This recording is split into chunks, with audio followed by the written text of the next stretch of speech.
Welcome to Influence Matters, the show that teaches you how to turn your story into impact and your expertise into influence. I am literary consultant and publisher Clara Rose, and I am your host today. And every week, actually, each week I cover topics related to crafting your message for the world and building influence for your business, ministry, cause, or brand. Often I have a special guest who's doing something interesting or amazing or that I think you might be interested in, and I bring them on the show. And today I do have a special guest. So let me tell you about her. She's the founder and CEO of Homeschool to Go. So that tells you what our topic is right there. The only personalized and fully bilingual education program in the world, combining project based learning and parent coaching to unlock each child's full potential. You know that every child is a unique individual. Over the decades of experience teaching and designing her curriculum, Houlie has built Homeschool to Go because she believes that every child learns differently and deserves a system that adapts to them, not the other way around. So please help me welcome Houlie Duque. Are you with me, my friend? I'm right here. Thank you so much for having There me on you this wonderful are. show. Thank you for taking time out of what is no doubt a crazy busy schedule full of homeschooled children. Thank you for being here today. So I read everyone's bio, but then I like to just ask, what is it that you really, really do at the heart of what you do? Yeah, at the heart of it, I think the answer is I remove that barrier of, you know, being nervous or feeling not qualified to be the best provider of the education that your child needs to reach their full potential. So I work with parents and also have a team of teachers, and all of us together, what we do is we become the right hand of the parent so that they feel that their children are having the best possible experience that they can have as far as it goes in their education from K to grade 12. Wow, that's vast, right? It's very different. K is very different from seniors in high school. So I assume that do you currently homeschool children, your own children, or in the Yes. past you've homeschooled? You're currently homeschooling. So you're running an organization and you're homeschooling. That sounds like a lot. I I mean, you talk about how you turn your value into impact, or influence matters. And I Yeah. think when you become a leader in any niche, it's important to lead by example. And quite Mm, honestly, homeschooling my own children has taught me a lot about how I can help other parents homeschool their own children, because mm.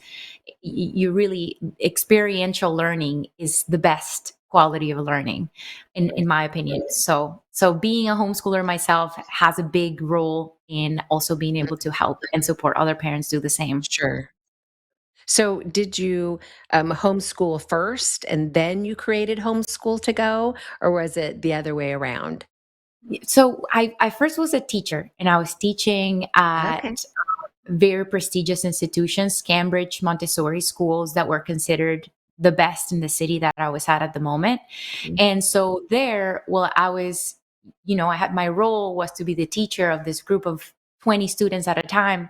I learned that even in these places, in these institutions where parents were paying $25,000 a year to get their children to have a really good experience, I realized that even with the best tools, the children are not necessarily getting the best experience, because for their full potential to develop, it's a degree of personalized education needs to happen, because all children learn different.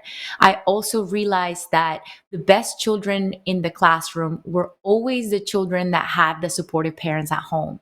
So I did do teaching, and then I did homeschooling for other families. And then when I had my own child, I started considering, I already knew I would homeschool him, because from that experience, I knew what was required to give that child the best education. But when I had my own child and I started researching programs, I started to see that there wasn't a program out there that really checked all my boxes. Being bilingual, speaking English and Spanish, I wanted them to grow with two languages, being project-based education, what they use in all the prestigious institution. I didn't see those two components together.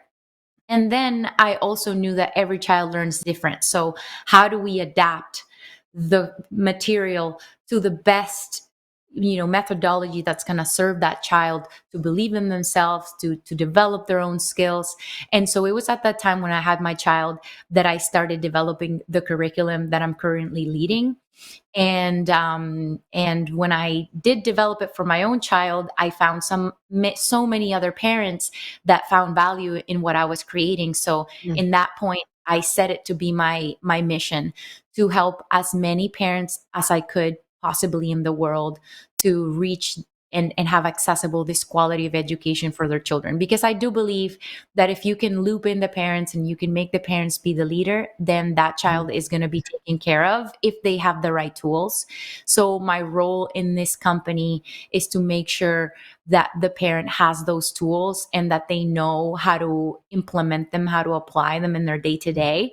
So that requires more than just teacher expertise. It requires, Mhm. knowing how to adjust your schedule so that you can do this consistently. It requires understanding the way that your child learns best. It requires prioritizing those skills that are life applicable, because there's a lot of stuff in the curriculums that children will Okay. just forget and will just, you know. Sure. So yeah, there's a lot of different variables and I put them all together. So you asked me what happened first, and I would say Mm. it's just kind of like my lifelong journey that led me here. Mm. Um, I don't know which one came first, because I did homeschool. I did homeschool before I created the program, but I created the program to homeschool my child. So I don't really know Right. how to answer Right. that question specifically. But you got the experience in the homeschooling world before you had a child, so you were like, and the beautiful thing is that you come from teaching to start with, so you then could compare them. So many people who homeschool are just parents who homeschool. As a matter of fact, years ago, when my two were in high school, junior high, high school, they decided they wanted to homeschool, and I'm like, "Oh, okay, here, let's try this." My daughter didn't last. She's super social. Didn't last y- the school year. My son did all of high school homeschool and loved it, but it was, of course, it was a long. They're in their 40s, so it was a long time ago, and there wasn't great tools, right? You kind of Yes. were just, they were like, here's some curriculum, right? And you were kind of just on your own. There was also no integration with your local schools. You were like the right? Because you had chosen Yeah. to homeschool your child, you were weird or something was wrong with you. It's way more mainstream now. Lots of people are doing it. There's in Florida here, they have like the school choice where you can choose where your child gets their education. So I think it's much different than the experience that I had. But I remember it being overwhelming, right? Because I didn't know what the Yes. heck that I was doing. I had no idea if the curriculum that I was getting was quality curriculum. One wasn't a teacher, so uh, I felt ill-equipped. Thankfully, Travis was doing high school, right? So he was super independent about it. I didn't have to or like do the teaching. Where with a small child, I would think you have to be way more hands-on. So, what do you say to a parent? It's like, okay, I have this kindergartner, first grader, whatever, and I want to homeschool. Where do they even start to feel like they can actually do this? Because it's Yes. scary. It definitely is. It definitely is, because we've been kind of conditioned to believe that the education of your child should be Mm. outsourced. And you're right, homeschooling has come a Right. long way. 40 years ago Mm. is when Yeah. the Association of Lawyers started defending the rights of homeschooling. Mm. And so the progress that has been made since then has created a lot of options.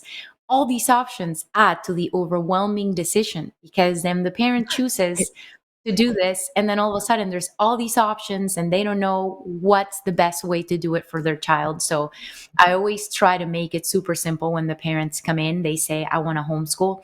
First of all, you spoke specifically about a child that is in kindergarten or first grade, like in the early years. And I think that's a very ideal time to do homeschooling.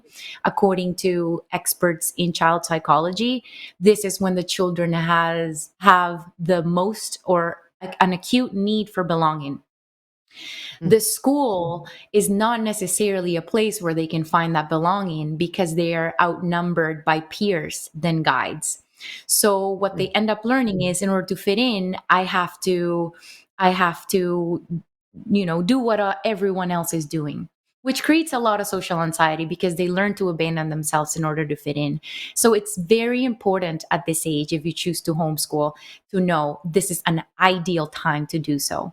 You were mentioning your child, when you had your children in homeschool for a brief period, or in the case of your daughter, she's very social, so she didn't last long. Yeah, I will she say didn't. I have a very social son, like extremely. Like, I know, like, one of the things that we do is we find out which personality type there are, which really in the Ah, early years okay. is not super established up until they're 7 to 9 years old. You really know what their dominant personality is. But my child, he's a yellow personality. He's extremely social. So you would say, how would he fit into homeschooling? But truly, he has a circle of friends, between neighbors, between other friends, between sports groups, that we do social activities with.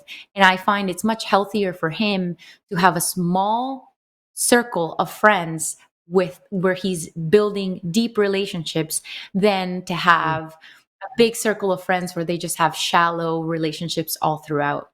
And the way to start, like you say, what do you say to a parent that's looking to start?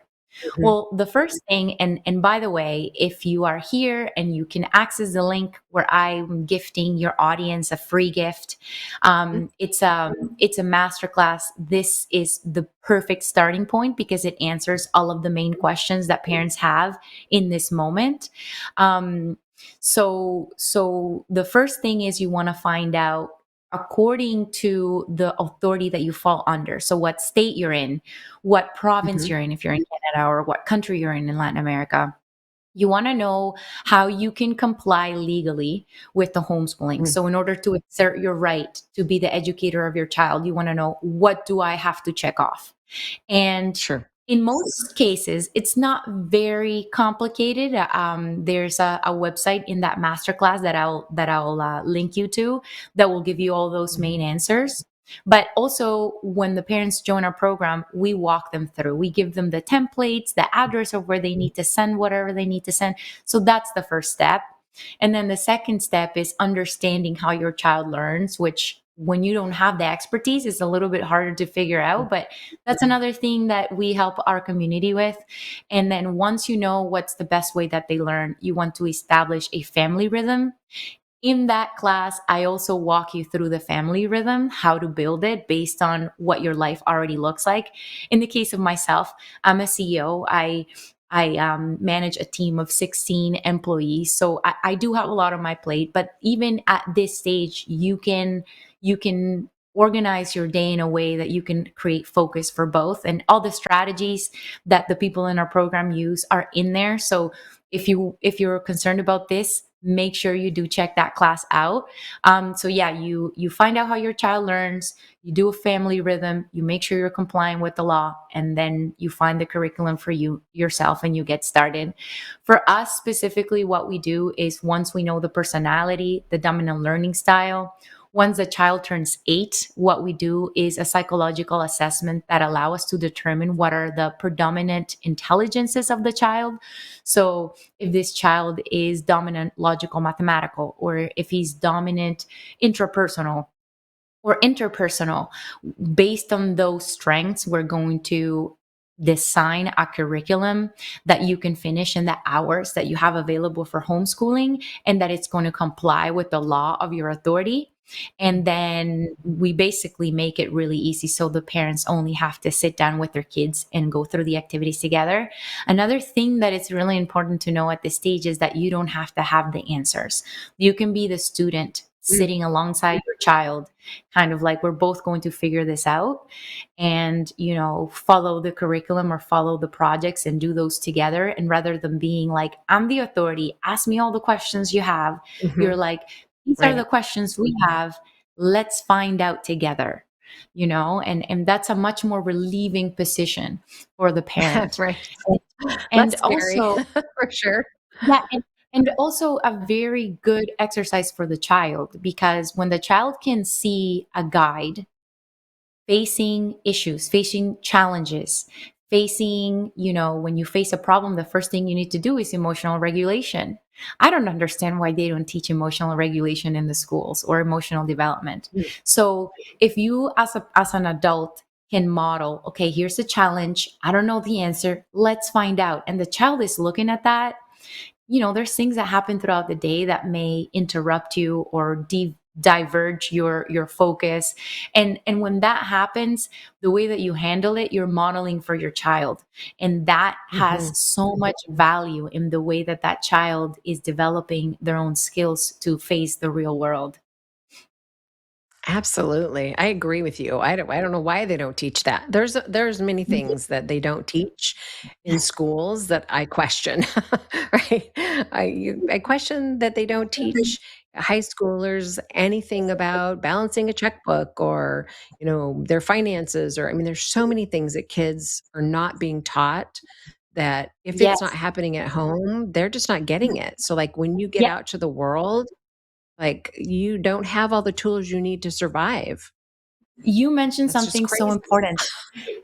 At the high school level, there's all these Mm. mathematics that all kids have to go through in the standard curriculum. Mhm. It's like geometry, trigonometry, algebra. Well, algebra, there's some logical mathematical stuff that can be, useful for critical thinking and reasoning in real Sure. life, but it's out of context. So when we Mhm. are designing curriculums for high school students, we really look into, for example, I had a student, she was in grade 12 and she wanted to be an architect. So she wants to be an architect. She's going to go into university to become a professional in this field.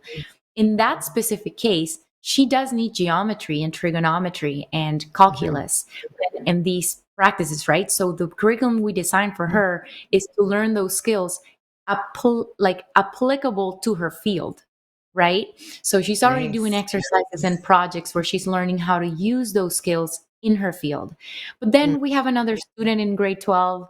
He doesn't have any interest in going into architecture or engineering. So there's no need for him to be doing math that, learning all these skills that he's not going to use. Mm. So in the case of that student, what we do for mathematics is creating a financial personal financing plan, Okay. understanding compound interest, right? Because as soon as you go into Right. college, you have the option of taking out a loan. So many students take a loan for their Right. university, have no idea what they just did. So understanding compound Right. interest, understanding investments, this is all mathematics and it's much more valuable and life applicable. And so we Mm. put it into a course and a curriculum that they can use as a credit. And so this is a Mm. credit that they're going to be working on, actually has a purpose in their life. So we Right. see that the engagement of the students in the material is so much deeper and so much more Mm. real when they can understand, okay, this is why I need this. This is why this is Right. important. Right. It's not just checking off a box, which I think education, at least in my day, was very much about that, right? It was Mhm. checking off a box. You need this class, check, this class, check, right? Get all your classes, check, check, check. Okay, you get to have your diploma, right? You get to graduate, right? And even to a certain extent in college, the first years of college were much the same way. You need this class, check, right? Because you're working towards checking those things off. I love the word that you used, applicable, right? Mhm. So the education can actually be tailored to something that's applicable to life in general, right? Being a good adult human, functioning human, or even as deep as the career choice that you intend to pursue as an adult. So is this is this something that you teach and do from a really early age, or do you wait until they hit high school before you start to try to make it more applicable to Oh, being a functional from the adult beginning, from the beginning? because in kindergarten, they still, even in preschool, we have a preschool class. They need to have those foundations. So they need to start getting exposed to the letters and how the letters, at preschool level, the way that they learn is not at all academic. Like, I don't know how. Actually, I do know how, because I was a kindergarten teacher at one point. I taught many classes, but keeping a group of 18 children that are age 5 or 6 sitting down for a whole day goes so hard against their natural development. And actually, when you succeed in doing that, which is what you need to do to be able to teach a class so big, you're shutting off developmental pathways that these kids need to become their full potential. So the best thing at preschool level to teach different skills is through multisensory teaching.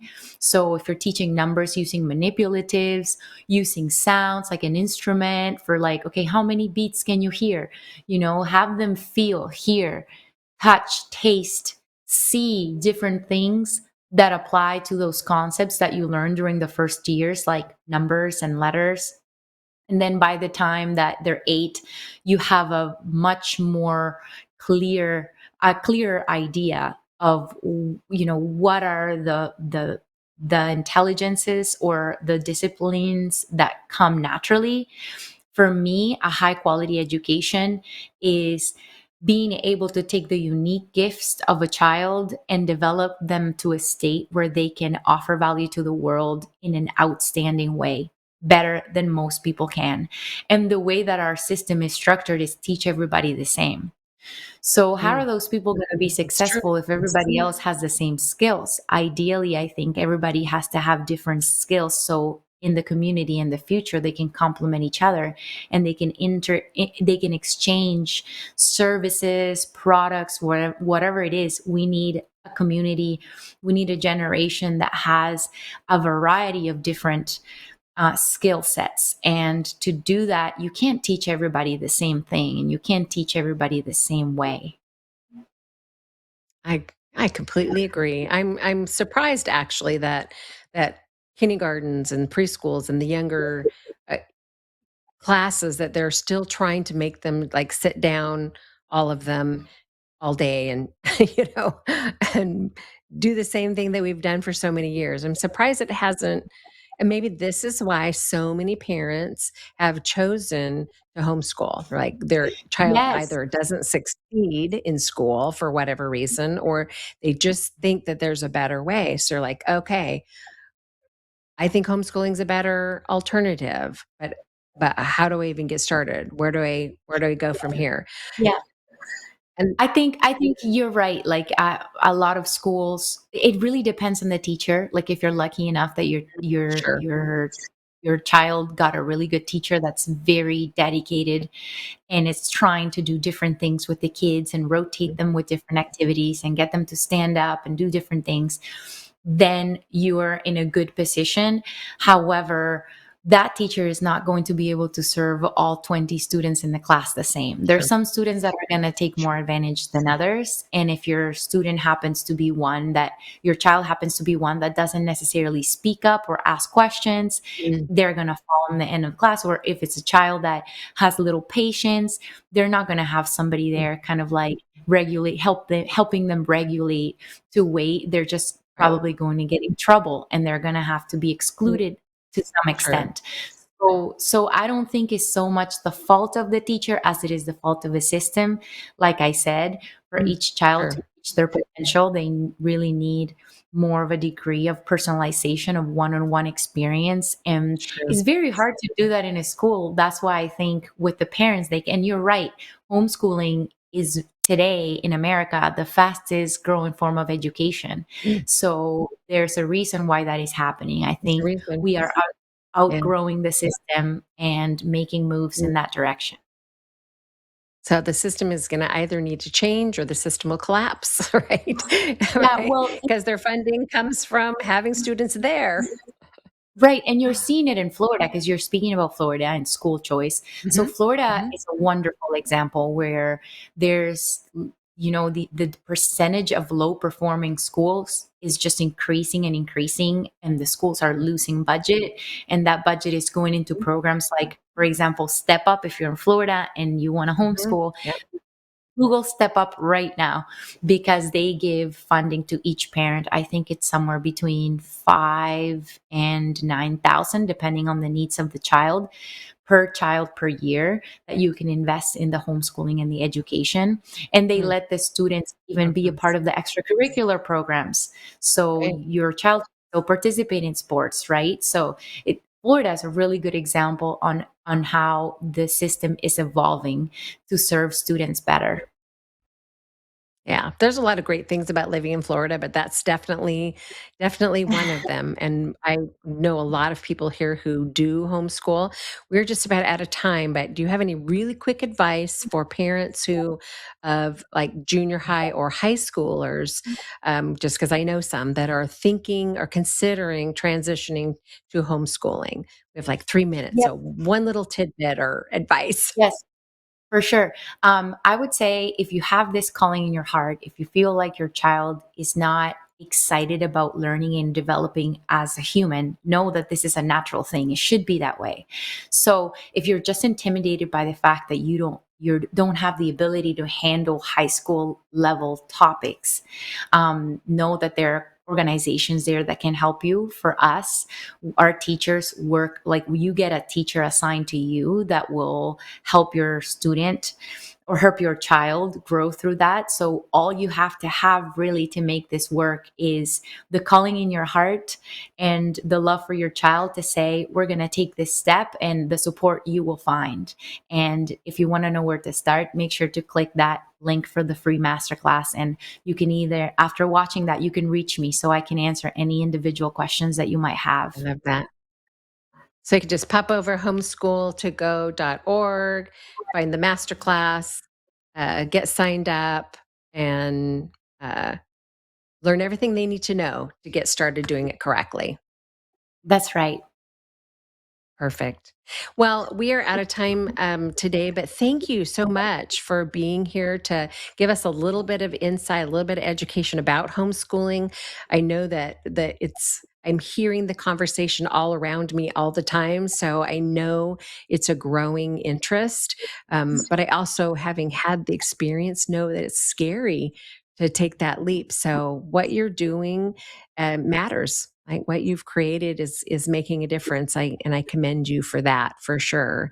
So thank Yeah. you so much for being here. I appreciate your time. Thank you so much for having me. It's a pleasure. You bet. You bet. Okay, guys. So Huli is the person to reach out to if you feel like this is it. We're going to take the plunge. We're going to homeschool. Or even if you're thinking maybe we need to consider it. It's a free masterclass. Sign up with the free masterclass, or even just reach out to her if you have specific questions.